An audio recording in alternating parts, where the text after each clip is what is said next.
we're still working on transitioning the granola to 100% organic as well. So Okay. it initially right out the gate, it did start as organic. So that was our goal, was to Mm. source everything organic as much as possible. And then we started, learning a lot more about the cost of distribution and retail, Yep. and all of those things, and realized like we had a product that sat at like 9.99 on the shelf, Right.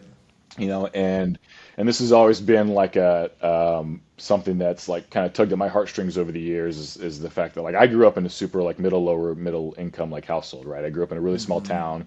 My mom was a teacher, my dad worked at a power plant. Like early on in the business, I realized like, man, like my family growing up couldn't even afford to like buy the own product that I'm creating today, Mm. right? Because Yeah. I'm pricing my own, my own family like out of the market, and that was Yeah. something that really sat heavy on me. I wanted to make products that were also accessible to people that really needed them. And Yeah. so we scaled kind of some of that stuff back in order to make the product more accessible. And now, we had to do that to get to scale as well, and to get to margin, and to get to profitability and get to margin. Yeah. So we've never raised any money over time either. We've bootstrapped it. And so, we had to make some really hard choices on the ingredient side and product side to say, hey, if we're going to bootstrap this, then we've got to have margins that Hmm. are going to allow us to grow profitably.